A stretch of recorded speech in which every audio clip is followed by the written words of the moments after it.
Hay una exposición por ahí que decía que Jesús era un ángel, imposible. Jesús era un hombre. Ahora, de naturaleza divina o procedencia divina, sí, obviamente. Porque no podía ser procedencia humana 100%, porque ¿a quién va a liberar un hombre atado? Eso, obvio, vuelvo otra vez con los judíos que están diciendo que el Mesías tiene que ser hijo de un hombre y una mujer. ¿A quién va a liberar el Mesías? Así, no. El Mesías tiene que ser la viva representación de Dios entre los hombres. No hay de otra, para poder vencer al poder del enemigo. Entonces, ¿qué hace Dios? Va a encarnarse, es decir, el Hijo de Dios. Tenemos al Hijo de Dios encarnándose entre nosotros. Pero que hay un problema, los hombres nacemos de una mujer y un hombre. Entonces, ¿cómo se va a encarnar Dios? Va a tener que ser hijo de una mujer y un hombre, ya no va a ser Dios. Pero ¿qué pasa? Que el Señor solucionó ese problema con la creación. O sea, Él creó a la mujer y al hombre. La mujer es la que recibe el esperma del hombre y tiene esa capacidad de albergar la vida en su vientre. Ahora, el que procrea, el que engendra es el hombre, no es la mujer. Entonces ahí Dios estableció una salida. Como la mujer recibe y el hombre engendra, para que el Hijo de Dios viniera a salvarnos, Dios quita al hombre, al varón, y se pone él. Entonces el que engendra al Hijo de Dios ya no va a ser un varón, sino el poder de Dios. Por eso tenemos que el Mesías tiene dos genealogías fundamentales en esta tierra. La materna, por eso dice en Génesis 3:15, la simiente de la mujer, es un hijo de mujer, no dice la simiente del hombre, de la mujer y el varón, no, sino la simiente de la mujer.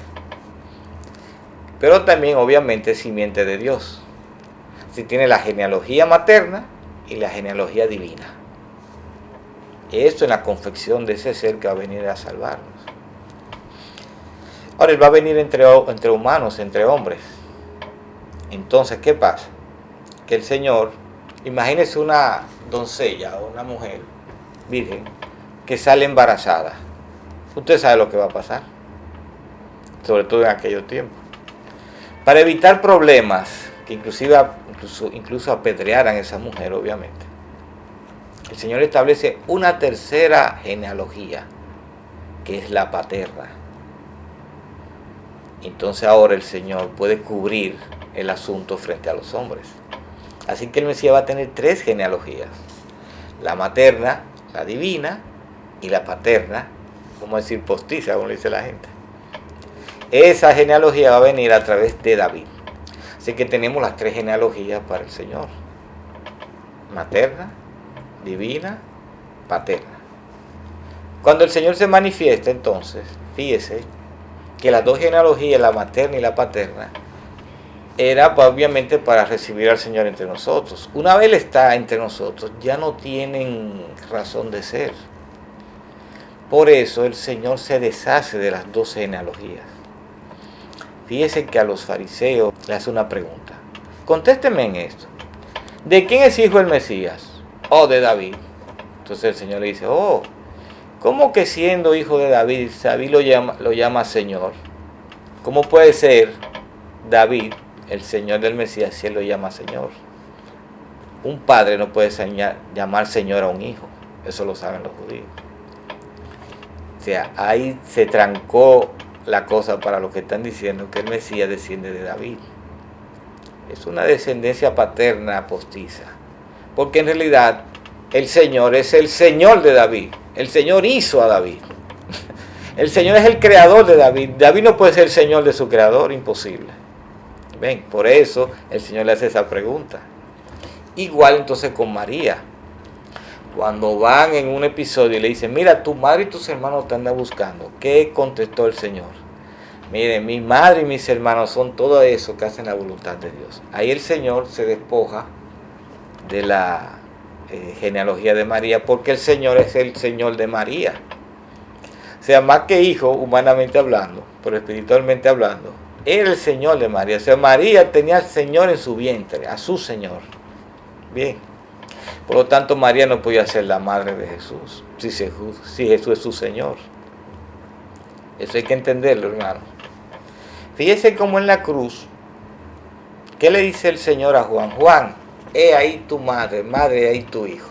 Ven, ahí hay un despojo de la genealogía materna. Ahora se establece la genealogía de Dios, la que habla en Hebreos de Melquisedec, sacerdote de Dios. Esa genealogía divina es eterna y es la genealogía genuina del Mesías. Entonces aquí tenemos ahora el Mesías establecido como tal. Es la persona que va a venir a deshacer la obra de Adán. Y como Adán entró la desobediencia, obviamente, que el Señor va a venir a traer la obediencia en perfección. Bien, esos son puntos que hay que entenderlo con relación al Señor, relacionándolo con este pasaje. Fíjense algo. En el caso de como el Señor lo venía a traer la obediencia, al Señor le dan dos cartas de ruta, por decir, ruta de la obediencia le llamo yo. Le dan la del Antiguo Testamento, donde le establecen todos los puntos que Él va a hacer. Y es lo que tú lees desde Génesis a Malaquías, donde están todos los puntos que el Señor va a ir obedeciendo en su carta de ruta, carta de obediencia le llamo yo, militarmente, ¿verdad?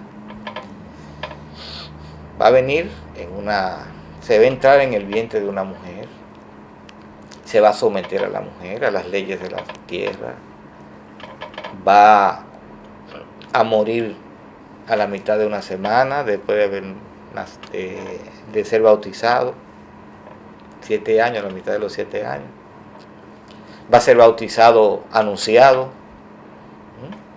Va a venir cuando esté reinando el imperio romano, como dice Daniel. Después de morir van a destruir el templo, a los varios años después. Por eso usted ve que en Mateo 24 él habla de la destrucción del templo, refiriéndose, usted lo ve que lo vemos en Daniel. Toda una carta de ruta a la crucifixión, te van a crucificar, vas a resucitar, etc. Esa es la primera carta de ruta, lo que le llamamos el primer evangelio del Antiguo Testamento. Ahora hay otra carta de ruta que ya es más personal, cuando el Señor se manifiesta entre nosotros y es bautizado por el Juan, el Bautista, cuando comienza su ministerio. Entonces, cada paso que el Señor da era obedeciendo esa carta de ruta que el Señor le había puesto. Cada milagro que el Señor hizo estaba ya consignado por el Señor, por el Padre, en su ruta de la obediencia, para deshacer la desobediencia de Adán. Bien. Entonces, el Señor, en su ruta, fíjese que según, por ejemplo, el Evangelio, sobre todo el Evangelio de Marcos, los Evangelios están, pero sobre todo en el de Marcos, fíjense que el Señor va de una manera arbitraria a los sitios. Por momentos no tiene sentido, y tú dirás, ¿qué es esto? Esto no tiene sentido. O sea, Él está en este punto, y para cruzar este punto, bueno, tendría que venir ¿verdad? De aquí a aquí. Bueno, al Señor lo ponen para venir de este punto a que dé una vuelta y venga por aquí. Cosa que no tiene sentido, ¿verdad? Parecería. En vez de cruzar de ahí a aquí, no, lo ponen a dar vuelta. Y eso es parte de la ruta del Señor, de la ruta de la obediencia del Señor. Tenía que hacer esos recorridos que nos parecen a veces que no tienen sentido, pero sí tienen sentido porque obedecen a la ruta de la obediencia del Señor. O sea, al Señor se la pusieron difícil, por decirlo así, dura, y Él tenía que obedecer. Entonces, dentro de esa ruta de la obediencia está este pasaje, donde cuando el Señor fuera a tierra de Tiro y Sidón, iba a ir con la encomienda de no hacerle un milagro, sino a un hijo de la casa de Israel que tuviera en esas tierras. Esto es importante para ir entendiendo el asunto. Bien, entonces, ¿qué pasa? En este momento, el Señor, cuando vaya a Tiro y Sidón, que le corresponde en su carta de ruta, sabe que Él solamente le puede hacer un milagro si encuentra un israelita por ahí. Aunque Él tiene el poder y tiene todo el deseo de hacerlo, no puede, está prohibido por el Padre. Oiga, qué problema. Y sin embargo, Él va a esa tierra y le sale al frente una mujer con un problema. Ahora entendemos muchas cosas del pasaje. Esto de la carta de ruta hay que entenderlo. Que en este punto el Señor no podía hacer un milagro, aunque estuviera en esa tierra y tuviera miles de personas con problemas, no podía hacerlo. Estaba en la carta de ruta de la obediencia del Señor que Él no podía. ¿Ven? Ahora vamos entendiendo muchas cosas del pasaje. ¿Se entiende ahora? Entonces, hermanos, vamos a dejar el personaje, ¿verdad?, de Jesús hasta aquí, de los contrincantes, para entonces pasar al contexto, partiendo del capítulo 14 y tomándolo en el capítulo 15, donde está el pasaje en sí. Así que vamos a pasar a esa parte.